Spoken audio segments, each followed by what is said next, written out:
Donc c'est pour ça qu'ils sont maladies chroniques. Ouais, c'est donc chronique, il ne va pas guérir. Donc on médicament à vie. Donc diabète, c'est une maladie chronique caractérisée par un taux de sucre élevé dans le sang. D'accord? Et donc, maladie là, ça, dérèglement, ça a dû en dysfonctionnement du pancréas. Donc, on a le pancréas. Dans le corps humain, ce sont pas représenté le pancréas. Le pancréas est en forme de feuille. Donc, un schéma anatomique, le pancréas est représenté anti-feuille. Et c'est ça. Là, il a mal fonctionné ou pas fonctionné du tout, c'est ça problème-là. Alors, nous avons trouvé des grandes formes de diabète. Diabète de type 1. Diabète de type 1, c'est là pour qu'elle n'a pas fonctionné du tout. Donc, on est obligé de prendre insuline pour réguler tout le cycle en sang là. Et diabète de type 2, qui a fonctionné très peu, mal, mais pas très bien, donc on est obligé de prendre un médicament pour supplémenter ça. Donc, quand il y a insuline, l'insuline sont vitamines normalement dans le sang, justement, qui est produit par le pancréas. Donc, le pancréas n'a pas fonctionné bien. Donc, nous ne pouvons pas retrouver l'insuline là, ou très peu. Donc, l'insuline sont hormones hypoglycémiques. Donc, il est indispensable à l'alimentation. Pourquoi? Parce que tout ça, nous avons mangé, capoter cycle, capoter nutriments, et l'insuline là, il a servi à ça pour réguler tout le cycle là. Donc, voilà. Donc, diabète de type 1, il y a ça aussi, diabète insulino-dépendant ou juvénile. Donc, c'est pour ça qu'il y a pourquoi juvénile, parce qu'il y a trouvé ça, plus souvent, c'est des patients jeunes.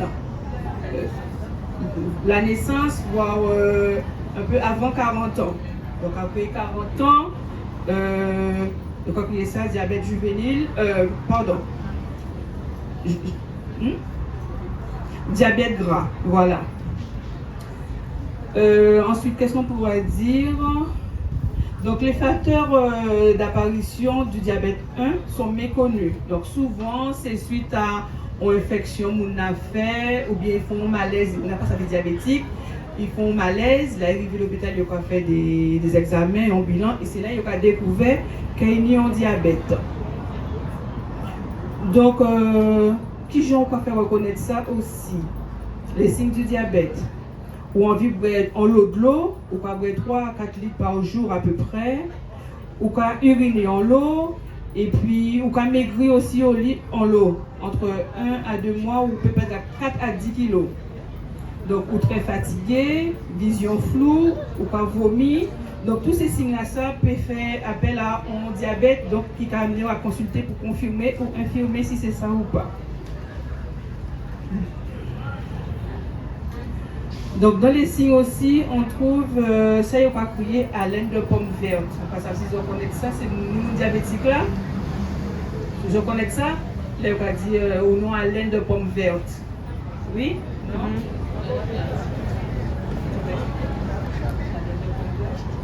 Non, la bouche n'est pas amère. Quand on respire leur haleine, ça sent la pomme verte. Qui se produit au niveau du pancréas et on a une mauvaise haleine, comme les gens qui font des régimes hyperprotéinés, beaucoup de viande. Quand on parle, il y a une haleine qui sort, c'est pas une haleine comme quelqu'un qui a une carie dentaire ou autre chose, c'est une haleine qui ressemble à l'odeur de la pomme verte. D'accord? Qui fait donc maigrir. Et je voulais aussi rajouter que dans le diabète, il y a aussi la résistance à l'insuline, parce qu'il y a une dame qui a été dépistée tout à l'heure, elle est en hyperglycémie, sa glycémie elle est très haute, elle va dire je produis trop d'insuline. Je dis non, si vous avez une glycémie élevée, il y a aussi la résistance à l'insuline dans le diabète. Il y a le diabète de type 1, le diabète de type 2, le diabète de type gras donc, mais il y a aussi la résistance à l'insuline, où l'insuline elle fonctionne très très peu. Et il faut compenser par un traitement médicamenteux en comprimé, on ne met pas sous insuline, pour une résistance à l'insuline, pour faire fonctionner encore un petit peu le diabète de type gras, pour éviter les complications du diabète. Alors, on va passer aux normes. Vous connaissez les normes du diabète ou pas? Est-ce que quelqu'un a une idée? Personne? Alors, à jeun le matin, on doit être entre 0,70 et 1,20 g. 1,20 g, 1,26 g. Donc, 1 heure après, on peut se retrouver à 1,80 et 2 heures après, 1,60. Donc, il faut savoir que si à n'importe quel moment dans la journée, vous êtes à plus de 2 grammes, là, il faut consulter pour voir si vous êtes diabétique ou pas, parce qu'il y a de grandes chances que vous le soyez. Avec un taux comme ça élevé dans la journée. N'importe quel moment dans la journée, au-dessus de 2 grammes. Alors, le diabète de type 2. Donc, comme je l'ai dit, aussi appelé diabète non insulinodépendant ou diabète gras. Alors, comme j'ai dit précédemment, le pancréas produit peu d'insuline. Ensuite, qu'est-ce qu'on pourrait dire d'autre? Entre-temps, vous pouvez poser des questions. S'il y a quelque chose qui m'échappe, je pourrais peut-être y répondre aussi. Vous n'avez pas de questions?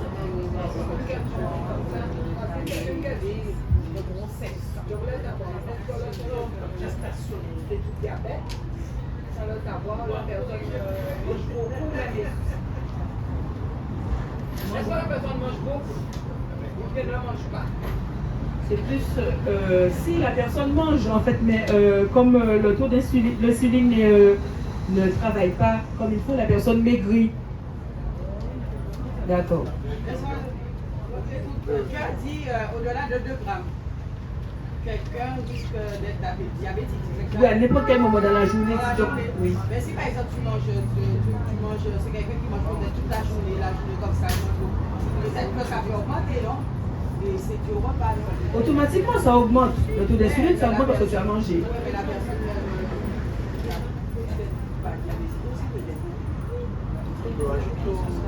peut-être ça, oui, mais ça trop. Non, parce qu'il y a des chiffres. C'est comme dans tout, il y a des chiffres. Tu dois te trouver après le repas à 1 gramme jusqu'à 1,80 g. Donc si tu passes les 2 grammes, il y a de fortes chances. Ah ouais. Oui, c'est comme dans tout, il y a des barèmes.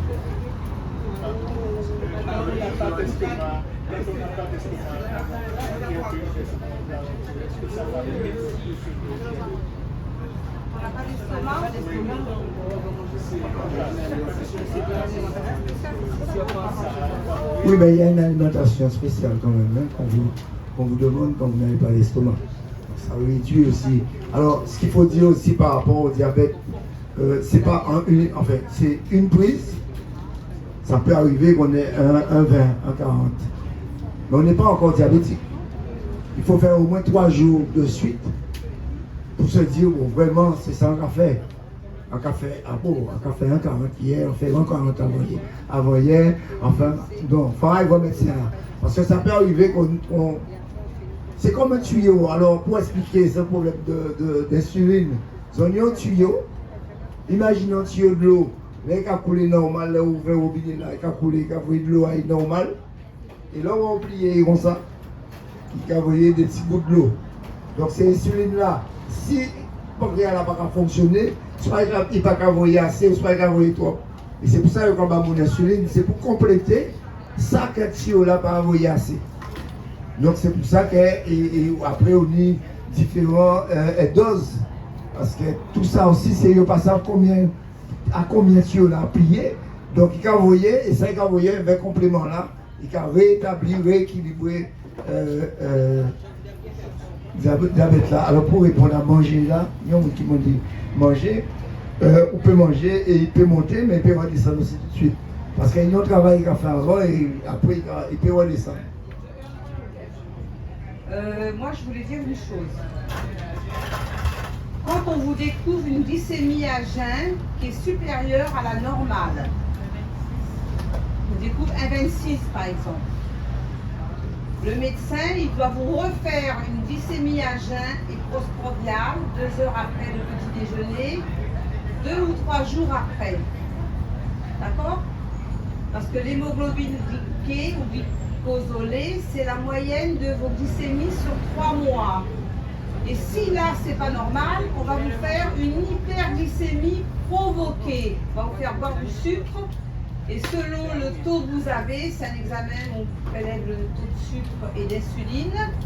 Toutes les 30 minutes, ça peut durer 2 heures, 3 heures, jusqu'à 10 heures. d'accord? Pour vraiment découvrir votre diabète. Et je voulais repréciser aussi une chose. Dans le diabète de type 2, il faut faire attention à l'obésité et au tour de taille. Parce qu'on s'est aperçu que les gens qui avaient un tour de taille élevé, celui du ventre, étaient prédisposés au diabète de type gras. D'accord? Quand on mange trop de sucre le matin, parce que le petit déjeuner, il a été, mais ça vous verrez en éducation tout à l'heure, ça c'est la deuxième partie, mais je vous réponds parce qu'on m'a posé la question. Vous avez mangé trop de sucre ce matin, 3 heures après, votre glycémie descendra qu'elle soit à 40. Parce que vous avez mangé que du sucre rapide. D'accord? Parce que vous allez apprendre avec Michel tout à l'heure qu'il y a les sucres lents et les sucres rapides. Mais quand on mange que du sucre rapide, par exemple, quand on boit un verre d'eau de coco, c'est égal à un fruit. En diététique, pour le diabétique, il y a des équivalences. Mais si vous avez bu un demi-litre d'eau de coco, vous avez mangé un fruit, vous avez mangé du pain, vous avez mangé de la confiture, le pain c'est du sucre. Hein. C'est un sucre lent, mais c'est un sucre. Vous avez mangé une banane en plus, votre glycémie ne peut pas être normale, ça ne veut pas dire que vous êtes diabétique. Il faut faire 2 fois la glycémie avec l'hémoglobine glyquée pour confirmer par une hyperglycémie provoquée que vous êtes diabétique. Ce sont des examens à faire prescrits par le médecin. Est-ce que quelqu'un sous insuline doit se piquer tous les jours? C'est pour ça dépend de. Sont contrôlés ou faire l'insuline, vous parlez? Non, ça dépend de la prescription. Mais en général, si la personne est sous insuline, au moins entre 2 à 3 fois par jour, ça dépend de la prescription. Le médecin, pour ça, c'est le médecin qui prescrit. Oui.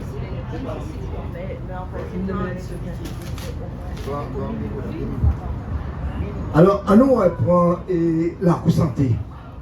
Alors, quand ça est la cour santé, c'est là où nous brisons, posons question. Alors, ni un an nous là, ni un an nous allons répéter ça.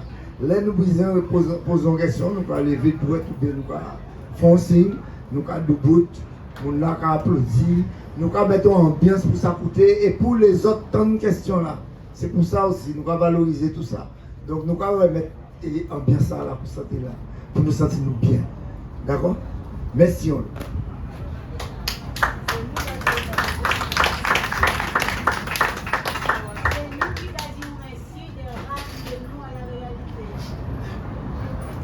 Alors, qu'est-ce qu'on appelle hyperglycémie? C'est quand le taux de sucre est supérieur à 1,26 à jeun ou 1,80 après le repas. Quels sont les signes de l'hyperglycémie? Sueur, allez d'accord? Palpitation, les diabétiques, tremblement, faim intense, fatigue, céphalée, maux de ventre.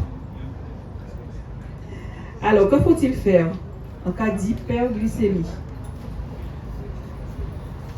Que fait-on? Non, hyperglycémie.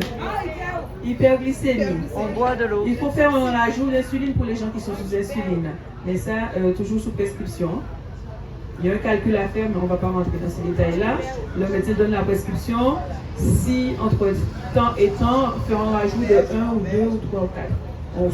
Soit on augmente ou on diminue. Et sans insuline, c'est quoi? Si Sans insuline, on fait quoi? hyper, on prend son traitement et on attend que ça descende. On boit de On l'eau. surveille, on attend que ça descende. On boit de l'eau. Et on boit de l'eau. Hyper. Ça dilue. Oui, on boit beaucoup d'eau, ça dilue. Alors, hypoglycémie. Ça, vous êtes plus sujette à ça, je crois. Le sucre. Non. Alors, hypoglycémie, c'est quand on est en dessous de 0,50 g par litre. Que faut-il faire dans ces cas-là? D'abord, les signes. Est-ce qu'on connaît les signes? Transpiration. Oui. Trouble de la conscience. Trouble de la vue. Somnolence. Bouche sèche. Que faut-il faire en cas d'hypo? Sirop sucré, comment? 5 morceaux de sucre? Ah. 3 morceaux de sucre. 15 grammes de sucre, 3 morceaux de sucre. Ça correspond à 3 morceaux de sucre et non 5. André. Oui, ou du coca. Mais pas tout le coca. Un verre de coca. Un verre de coca. 3 bonbons. Un verre toujours. Oui.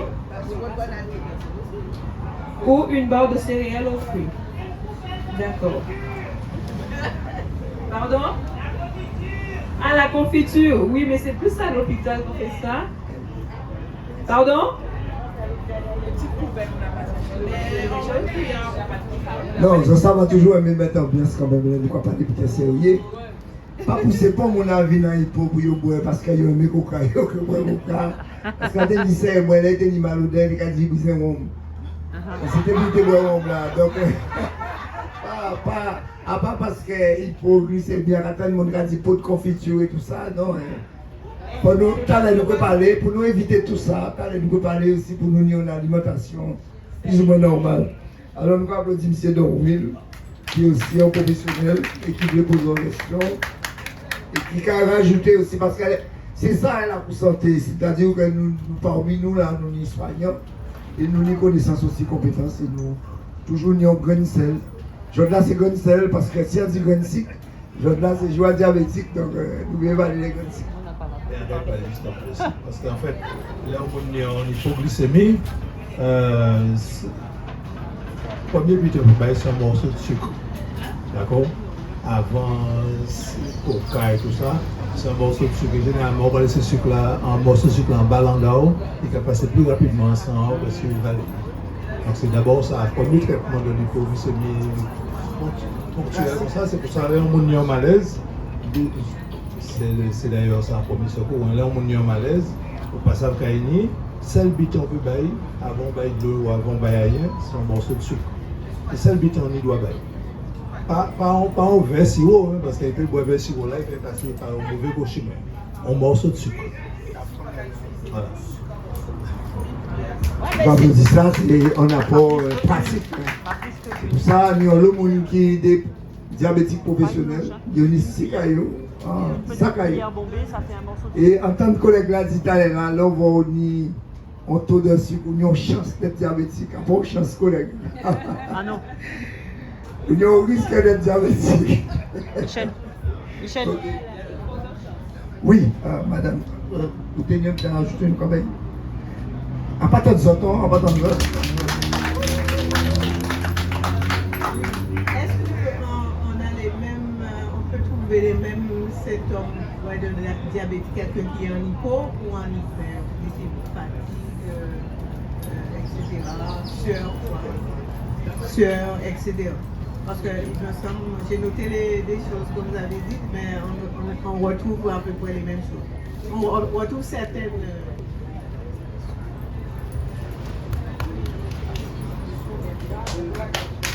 Vous voulez répondre ou bien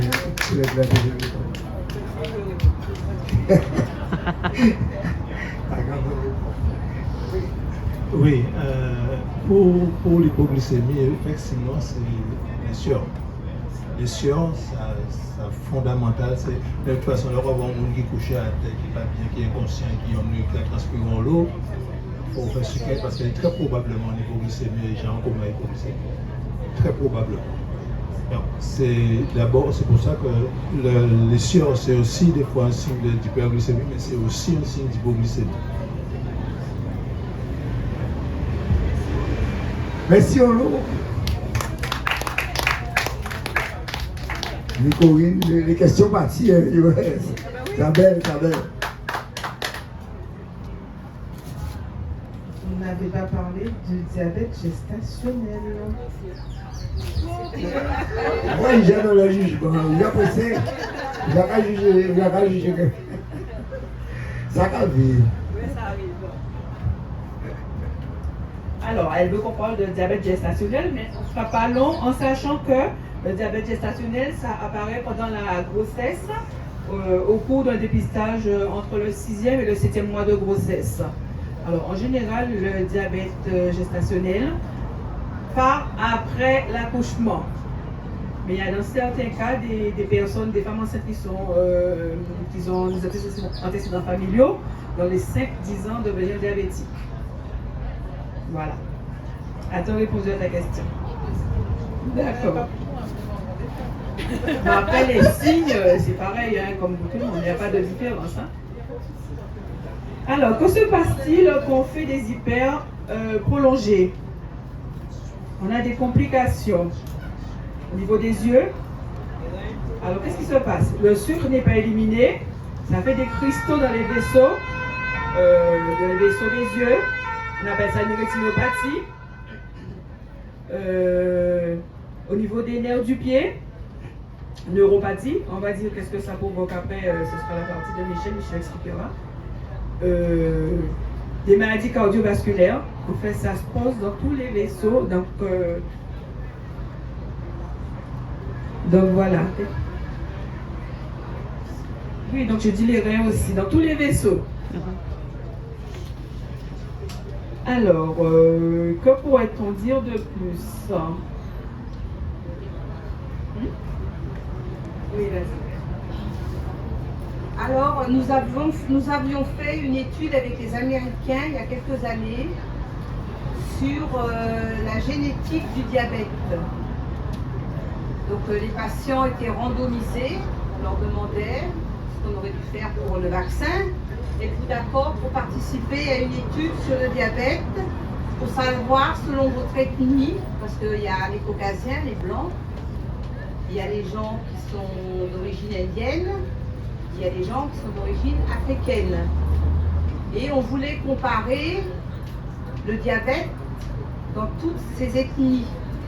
Donc on a fait l'étude, j'ai participé à la première il y a au moins 40 ans, 30 ans peut-être, et on l'avait refait 20 ans après, et on s'est aperçu que les gens d'origine indienne avaient un gène du diabète.